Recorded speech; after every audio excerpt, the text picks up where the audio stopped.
Oh yeah. Back to the chopper. Oh, my allergies are kicking in. Yeah, love it. What is going on, team? Welcome to today's video. Today's video is full of controversy. You're in two camps with controversy. You either like it and you find it interesting, or you don't like it, but you still look at it because it's controversy. Yes. In the last month or so, we saw the release of The Fittest movie.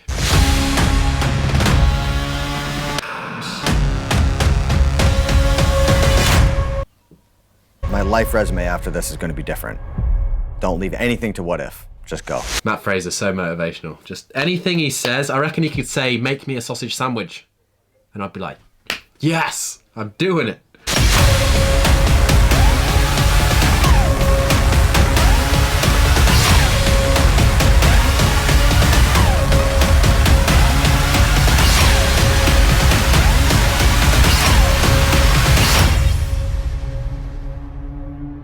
It is now available on iTunes and it's available on Amazon. Since the release of this movie, Dave Castro, the guy that has had more haircuts than David Beckham, which is a big thing, very big thing. Roll the Dave Castro hair intro.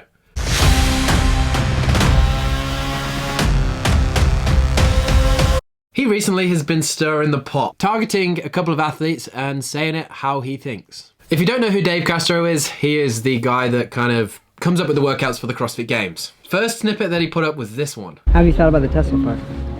I haven't thought I don't think it's been good. The first event was great. I think the second event was a cycle speed event with a new standard that had variable judging. And it was too fast. Yeah, it was too fast to really separate people. It was fine, it was okay. The sled one was not great. The ruck run was a good test.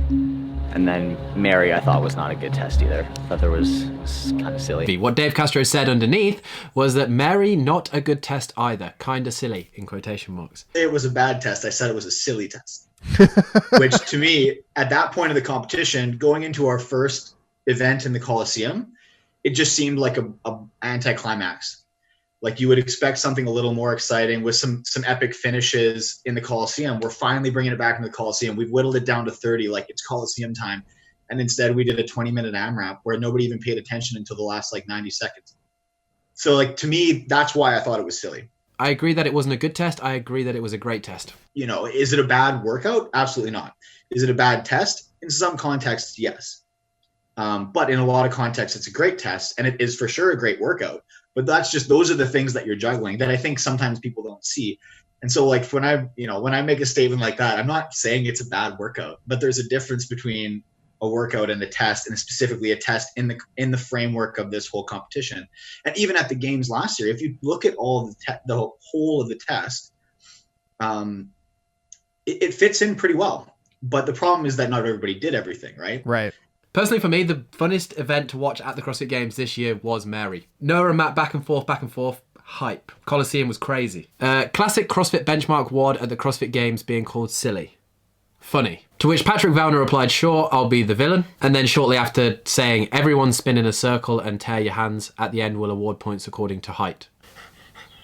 I think all of us get out of breath going up the stairs, don't we? Yeah, we get out of breath going up the stairs. If you look at the winners of that event, Carrie Pierce actually took the overall win ahead of the guys. She is one of the shorter athletes and known for her gymnastics, but also Fraser and Noah Olsen were the two top placers in the male heat. Handstand push-ups, chest to bar, pistols. If you have shorter levers, you're going to be quicker at it, you're going to be better at it. Neil Maddox, a Games veteran, came with, I don't think he's calling anybody out, he's just arguing the facts. And the second comment that I liked underneath that post to get some kind of context around this, it says, here's the full picture. Pat speaks in this film about his frustration that they tested running 3 times before the cut to 10 athletes. CrossFit Games tweeted that after they narrowed the field down to 10 athletes, they were starting to test strength. Then the CrossFit Games tweeted out, now that we've found the fittest, I believe, now we're going to test strength. As if strength wasn't a reasonable piece in the filtering process required to find the fittest up until that point. I mean, there was a significant criticism in that there wasn't a good strength component in the programming up to that point, which calls into question, legitimately, in my opinion, whether or not the 10 athletes on the floor there are the 10 fittest athletes on earth. Broad time and modal domains being part of the definition of fitness, it's not hard to understand his frustration with this ratio of conditioning to weightlifting. Dave Castro then put out this clip of Matt Fraser talking about the cuts down to the top 10. Do you think the events we've had so far has been a fair test of fitness to narrow it down to 10? No. If you allow the top 20 to compete through the whole week, I'd say 4 or 5 of the top 10 that finished where they were would still be in the top 10. And in the comments down below, just to stir the pot a little bit more, he said, I wonder which of you Matt Fraser thinks didn't belong in the top 10. And then he went on to name the top 10. And at the bottom, he said, I think you were the right 10. You earned being in the top 10. To which Patrick Vellner said, so, you liked the movie? Hepner replied, I think that bald kid who got 6th didn't belong. Just my unpopular opinion, though. Good old Hepner. Gotta love him. And 10th place finisher this year, Will Morad, replied to Hepner, saying, I'm not fit. Imagine if we trolled these people's jobs.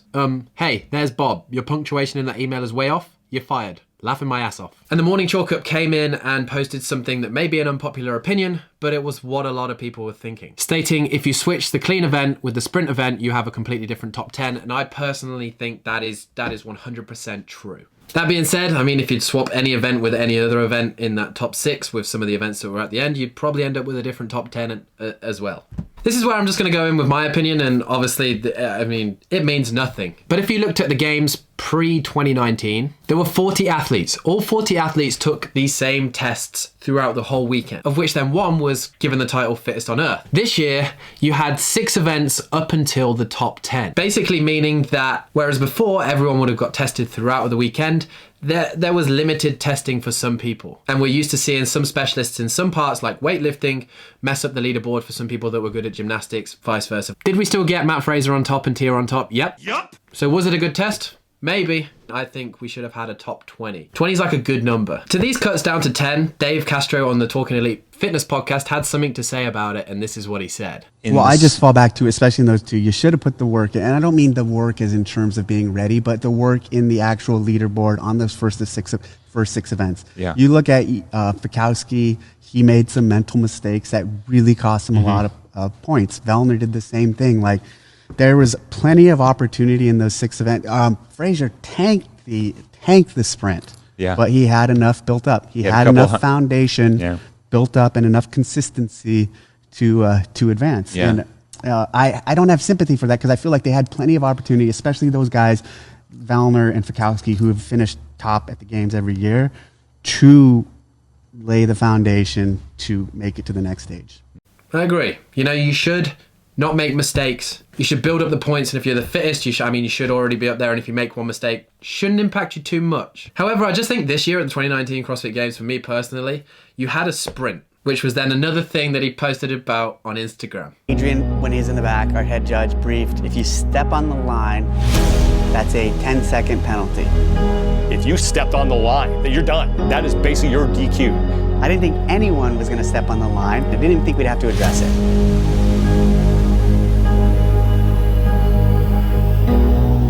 Felt horrible that had to happen. I was like, this sucks. It sucks that Brooke has to get such a big ding for something like that, but again, it's what we brief.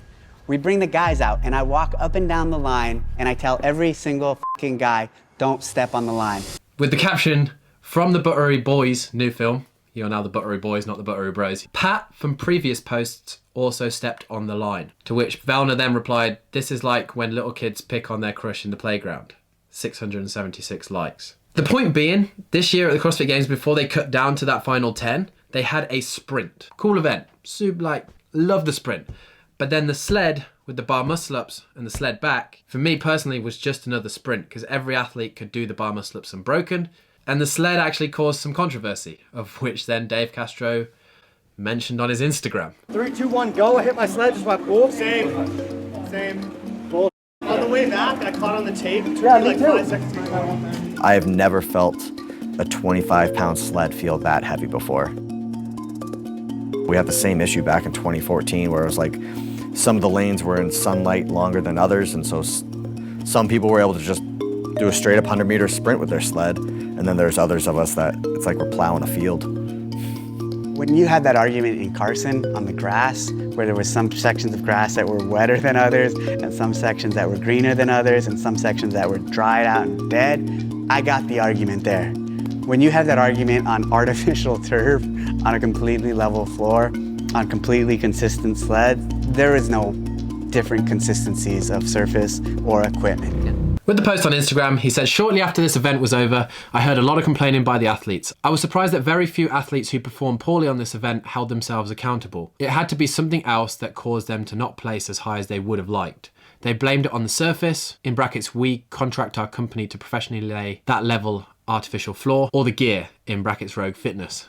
He then went, Matt placed 21st, and on this, Patrick placed 35th. Of which underneath, Patrick Vellner said, quarantine is going well. I guess, Dave Castro. Camille LeBlanc then chimed in with popcorn. And then Willie Georges said, totally agree with Dave, but for us with Chandler Smith, there was a lot of headwind in our lane. In brackets, in addition, for the return, the wind turned, so we were still stuck with a headwind. Hashtag, that is why we sucked. Hashtag, we need an excuse. Chase Ingram also said, I hope this is a new Castro series on Instagram. I'm kind of enjoying it too. Dave Castro made this whole point that there was no difference between lanes. We then had a bit of research from WOD Science saying that there was a difference between lanes, to which then prompted this response on the Talking Elite Fitness podcast. Because that data those guys put together is junk. And here's why it's junk. That data would only be valid in this regard if the event was a down, done, or a down and back of just one modality, the sled. Okay. What that data that they put together takes into zero account, it takes total time and finish, but there was a minute, almost a minute, not a minute, about 50 seconds of work in the middle of this event. You leave the sled, you have a transition period, you go to the bar and you do muscle ups, and then you come back. Now, interestingly, those muscle ups were, even in programming, when I made this test, I said, this is a test of muscle ups. And if you look at the footage, that was a test of cycle speed and transition on the muscle ups. The guy who won, McLeod, and Olsen, when you look at their speed on the muscle ups, they were cranking them out. Which then made WOD Science dive in and do a more in-depth analysis of the sled event from the 2019 CrossFit Games, which showed lanes 8, 9 and 16 were significantly slower than lane 18. They then picked apart Dave Castro's point saying that there was a bar muscle-up cycling workout. They looked at the concern that the bar muscle-ups were the workout and the sprint did not affect the overall time that much. What they found with this was that it was not correct. Computer says no. If you get that, that is a good reference. They found that the first sprint accounted for 31% on the male field and 52% on the women's field of the total variance in performance of the workout. Basically, they came up with no real reason why it happened. It may have been bad luck, or it may have been moisture on the turf. The kind of overall significance and finding of the second bit of research that they did was that some lanes, 2, 7 and 18, were much faster than the other ones. They were not only faster on average than the other lanes, but there was also not that much spread, meaning that all the athletes assigned to those lanes, independent of what heat you were in, were faster than average with not much difference in between them. The chances that lane 2 and lane 18 are, by accident, or randomly just faster than the others is less than 5%. The science is saying that statistically, there's a 95% chance that it was caused by something else. As we all know, there was a cut straight after this event. Now, if there wasn't a cut straight after this event and people kind of had more events to rack up points before they got cut, I don't think this would have been that much of an issue. However, because there was cut straight after this event, it's just one of those things. Competitive fitness and people are going to get riled up if they don't feel like they're getting fairness. But Dave Castro, it's fair. Dave Castro then chimed in on the Rich Froning versus Matt Fraser, who is the fittest of all time. Not even arguably. He is the fittest man alive, the best CrossFitter. And those two workouts were the essence of CrossFit. Those were pure CrossFit workouts. And he destroyed those. But he's the best CrossFitter in the world. Underneath the caption, Rich Froning or Matt Fraser, who is the best CrossFitter of all time? Morning Chocolate replied, if the games get cancelled, I say you throw $1 million into a prize pot and get those two to compete head to head. Rich Froning then actually replied to the post, saying Matt is an incredible athlete and deserves all his success, and we're glad to have him as part of the CrossFit Mayhem family. Sorry I stole your chalk. I love them both. I think they're both great people. Now, after all that is said and done, there was one more video that I think rattled Dave the most. Take it away, Vellner. The aim is not necessarily to find the fittest person. The aim is to find the CrossFit Games champion. And if that's the aim, then that's the aim. And it could just be evolving, and that's just what we have to get used to. Dave Castro posted, at the level 1, we teach that fitness is defined as a work capacity across broad, time and modal domains. At the CrossFit Games, we are testing fitness and individuals' work capacity across broad, time and modal domains. The best way to maximize your fitness is through constantly varied functional movements executed at high intensity, which is the definition of CrossFit. Therefore, the best CrossFitter, by our definition, is the fittest. The fittest is also the best CrossFitter. So yes, we are testing for the best CrossFitter, and yes, that is also the fittest alive. That was a tongue twister for me. Before the cuts, if you're testing everyone broadly, you probably didn't test them. I mean, where was the one around? Were those 6 events down to the top 10 really a broad test?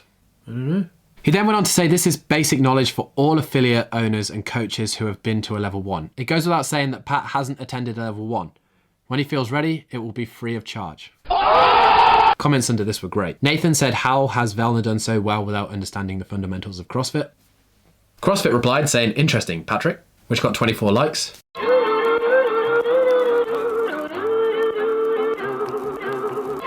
But anyway, recently Arm & Hammer did talk to Patrick VELLNER on a podcast, and this is what he had to say about the whole situation.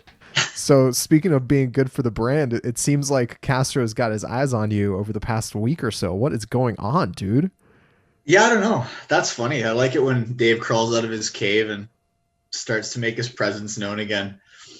I don't know. I think it's funny. It's funny to me because a lot of the content in that movie and the statements that I made, not that I don't agree with what I said still, I think it's easy to cut things and lose some context and things like that. But like, these are statements from August, right? And like this whole thing is in August. And I mean, at the games wrap up, I spoke to Dave and I had a good long chat with him and about the games and about the direction. And, we agreed on some things, we disagreed on some things, but like had a perfectly reasonable conversation with him. And then, flash forward like 6 months and all of a sudden it's like he forgot all about it. It's like I just walked into his house and made these statements right now. But you know what? At the end of the day, there's 2 ways to look at it. Either he's just kind of spinning this whole thing up and he's trying to push sales into film, which is great.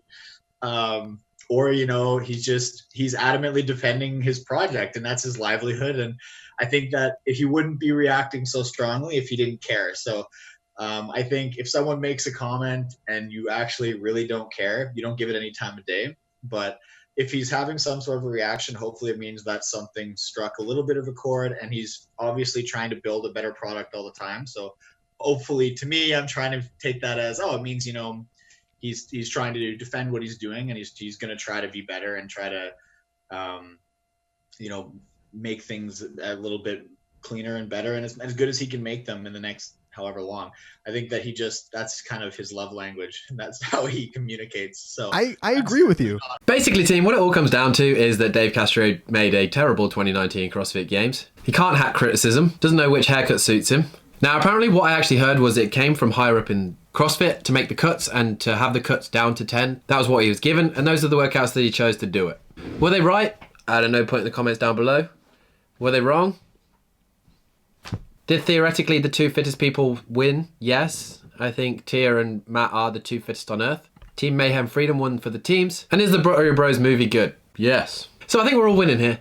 Basically, Dave did address this on the Talking Elite podcast as well. Kind of him going in on the athletes. And surprise, surprise, he did it for the sport. Especially in times like this, team, when there's not a lot going on, you need to keep people's interests high. Thoughts on it's interesting because a lot of people are getting upset at me saying I'm being petty or picking on the athletes, and I view it this way: they gave their perspective and I'm giving my perspective.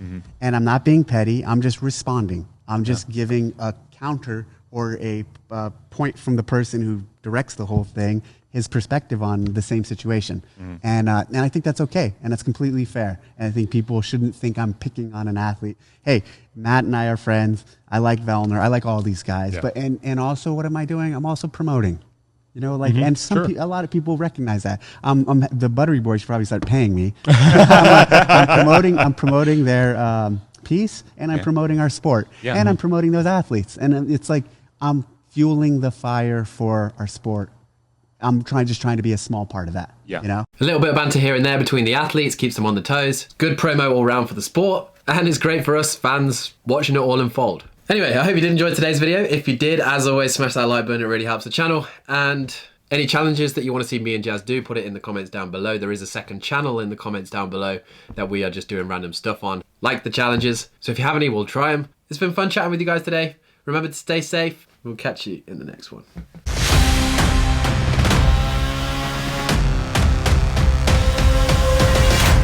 My life resume after this is going to be different. Don't leave anything to what if. Just go.